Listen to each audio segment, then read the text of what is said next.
On everybody, it's your man Vince Pass in the building. Y'all know what it is for the Vince Pass experience. We about to do that good wrap up, sports wrap up tonight.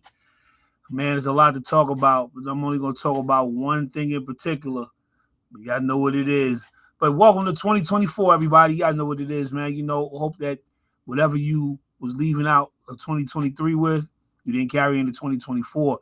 Listen, whatever you want to do in your life, man, and you got a vision for it, write it down, make it plain, man. You feel me? Read it a couple of times. I don't know what you believe in, but I believe in God. You dig what I mean? So, you know, that's how we roll. You feel me? Write the vision down, make it plain. Make 2024 a whole different year.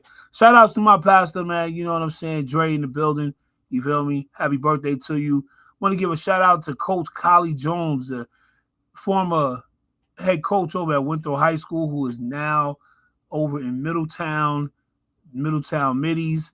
A lot of you guys don't know that there's football that is really, really popping here in Ohio.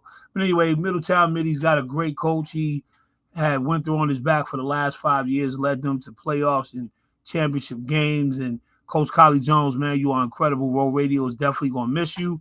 And, Winthrop Nation is going to miss you. So shout out to you, Coach Collie. But, let's jump into it. Y'all know what it is. Michigan, Alabama, overtime victory. Let's go. You feel me? Coach Jim Harbaugh and the Michigan Wolverines, y'all did a dang on good job today. That overtime victory just solidified exactly why you were brought to Michigan, period. Okay? Since 2020, you've been under a lot of stress dealing with the program. You almost lost your job at one point. You feel what I'm saying? He almost lost his job because he had to turn the whole program around. One thing about Big Ten football is that you can lose every game. Every game. The only one game that Michigan could not lose is against Ohio State. They can go one in forever. But that one win better be against Ohio State. You know what I'm saying? But tonight, it's not even about that. It's about overcoming the adversity that these guys as a team, as a unit, had to overcome after Coach Harbaugh first started out the year, right, with a 3-game suspension for recruiting violations, all right, stemming back from 2020. Now, mind you, when the NCAA starts investigating, they get deep.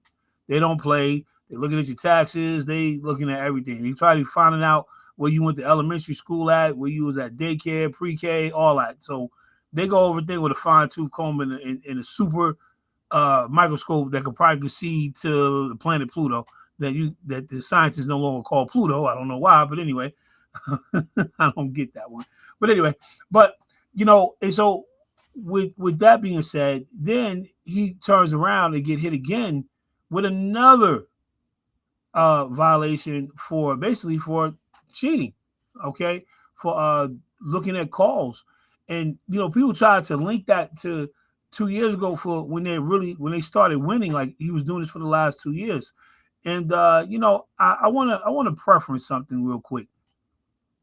I want to preference Bill Belichick and the Patriots, okay, and how they were accused of cheating as well. But even though no one got suspended, no one got fined, no one got any of those things, these guys went on, and I believe they did win the Super Bowl that year too. So, hey, they pick and choose who they want to put up under the microscope. But it was obvious that when this went down, it was a lot of people that wanted Jim Harbaugh to lose his job, wanted him to lose the credibility of his kids, wanted to lose the integrity, his integrity being questioned with the university. And, the NCAA, in my opinion, they always pick and choose who they want to be the black sheep or the white horse.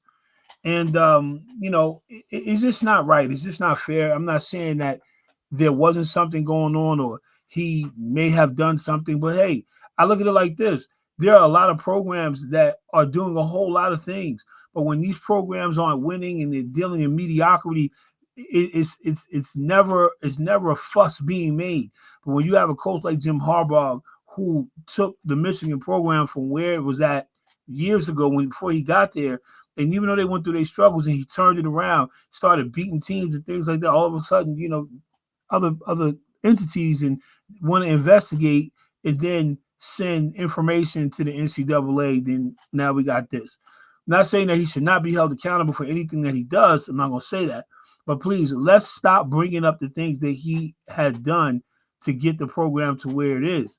Because really, at the end of the day, none of that translated to the field. You can't prove that it translated to the field. You can't prove that, what he supposedly or allegedly had done, caused them to start winning.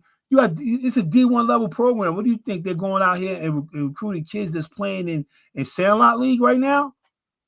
That got to be out your mind. These coaches put hard work and time in. And because of that, and because of what they're doing out there on the field, you know what I'm saying? Here we are.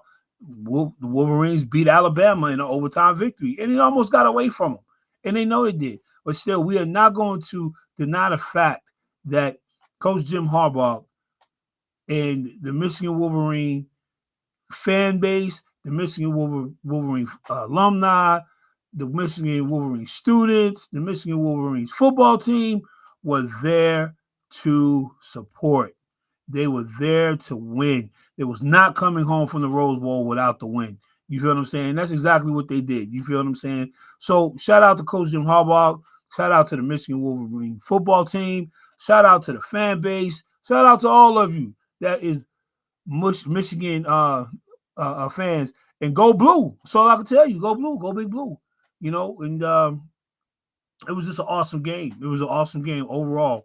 You know what I mean? And so when you look at the game tonight, and you see how J.J. McCarthy was so cool under pressure. I mean, the kid is ready. You could tell he's been coached by an elite coach. Okay, the kid was so calm under pressure, so calm, especially when the score went up to 17-13 and they were down, and the field goal was missed. He never got rattled, and none of the team never got rattled either. You could tell just by looking at the sideline. It wasn't no panicking. It wasn't no yelling going on for real. It was just a lot of encouragement going on, and let's push. Let's get out of this half, and let's push. But when the second half came, Michigan had the struggles, and Alabama, they found what they needed to get to start pushing the needle. And of course, you can't count out Nick Saban. Nick Saban stays within the elite program. They were 12-1. It's not like they went out there to beat a bunch of pool putts. You know what I'm saying? It's not like they didn't get to 12-1 by just beating nobodies. They beat anybody. And Michigan ran up against them today, and they became victorious. But shout out to Alabama as well. Alabama always has been the elite program. I'm not much of a Nick Saban fan. I'm not a Roll Tide fan. I'm not going to lie to you. I've never really been one, okay? But I will honestly say that I have so much respect for that program, for the kids that go in there day in, day out, and they get the job done. You know what I mean? I as an athlete, a former athlete, I give a shout out to any kid that goes into a tough environment, tough program like Alabama and Michigan, and playing at these big name schools, and they make a name for themselves. And it doesn't have to be a pro name; it could just be a name for themselves. Whereas they built it upon honesty, integrity, hard work, dedication, studying, doing all the right things. You know what I mean? And we don't know what goes on a lot of, unless you in the know, what goes on at these programs. You know what I'm saying? So, shout out to Alabama, man, because they came to play today. My boy Melrose, man, my man Melrose. Well, listen, bro, you are a talent, man. Oh my God, listen, it's like looking at now. If anybody want to talk about the comparison to Cam Newton, let's go. All right.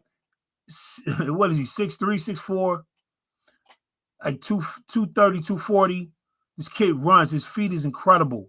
You feel what I'm saying? His vision to run the ball is incredible. And he has an arm.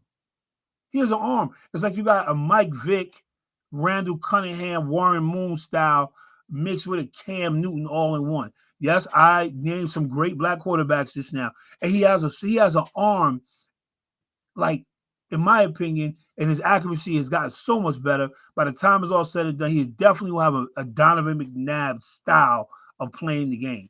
You know what I'm saying? But he's just not afraid to run.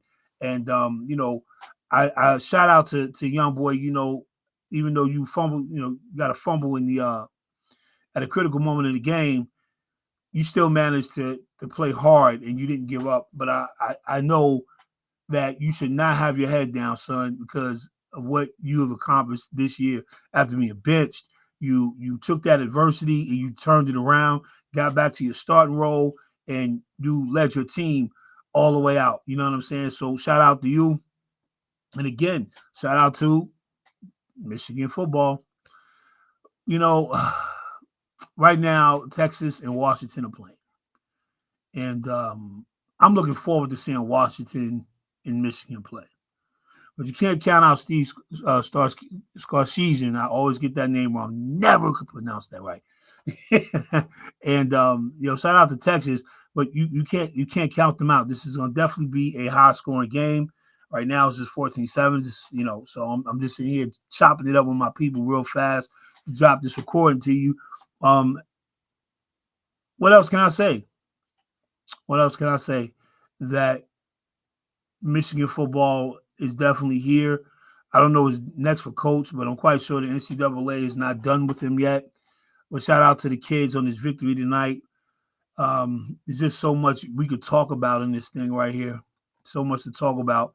But I could tell you this much: tomorrow, they may not highlight the win. They may highlight the recruiting and the scandals and the violations that are going on with Michigan. So let's get ready for that tomorrow morning. You know what I'm saying? Because there's always going to be somebody on a first take or a guest on the show or Skip, Shannon. Somebody's going to mention something dealing with Jim Harbaugh and the scandals, okay, and the things that he's being accused of. All right. Shout out to the offensive line from Michigan, the D line of Michigan, the whole defense of Michigan. This was a beautiful, beautiful game, man. And listen, as we begin to wrap this up, I just want to give a super shout out, man, to the Knicks. You guys made a real good trade. The real good trade for this to win, man. 106 to 112 today. Man, listen, you gotta do your thing. Laker Nation, what's going on? What's going on out there? I'm not going to sit up here and say that LeBron is showing his age, because let me tell y'all something. That would be so disrespectful. I am wondering when everybody else around LeBron is going to figure out, listen, we need to follow what this old man is doing right now, okay? You guys in Laker Nation, y'all need to figure it out very quickly, because if not, it's going to be a short season. You guys are going to be home when it's time for playoffs, all right? Just because you won this in-season thing, I think it's a bunch of – anyway, I can't even tell you what I really think of this in-season thing. But, when are you guys just going to just fall in line with my man LB? It's hard to play with him. I got to tell you. You know why it's hard to play with him? Because he wants the ball in his head. But when you got a guy that know how to facilitate the ball and a guy that knows the court, a guy that knows angles, listen, man, that's like Rain Man playing basketball. So just fall in line with it. You feel what I'm saying? Let him distribute the ball evenly to y'all. Let everybody get touches. Because the one thing I love about LeBron, he's always been like this. He's never been greedy to score. He can score, but he's just never been greedy to score. So Laker Nation, man, I don't know what's going on, man. You know what I'm saying? I'm only chopping it up on Laker Nation because my wife is a super big Laker fan. You know what I'm saying? But, I'm not going to lie. I like LeBron. I think the Lakers have always been a quality franchise anyway. You know what I'm saying? Except when they had certain coaches. But, we'll digress on that. Man, Laker Nation. But what's going on with the Clippers? What's going on with Golden State? Listen, make sure y'all hit the comments when this go up, man. Let's talk about it. You feel me? Hey, when is your man coming out of counseling? Yeah, Golden State. What's going on with your man? Y'all know what I'm talking about. Y'all know I'm not going to mention his name right now until he come back, because I still think that, he needed to not only be suspended indefinitely, I think he needed some time to sit out the league for at least a year. That's just me. But I'm not going to say anything. You know what I'm saying? Because I don't know. I still think he needs to be suspended for a year. But I digress on that. You feel what I'm saying? A lot of games, a lot of action going on, you know what I'm saying, for these next couple of weeks. Happy New Year's to all of you. And, listen, More sports wrap-ups like this, man. You know what I'm saying? Tell me what you think. Leave it in the comments. You know what I mean? Anything you want to talk about, tell me about it. You know what I mean? Y'all know what it is. Your man, Vince Pass. Click, tag, and share it. Man, listen, I'm going to talk to y'all later. I don't catch the rest of this game. I'm out.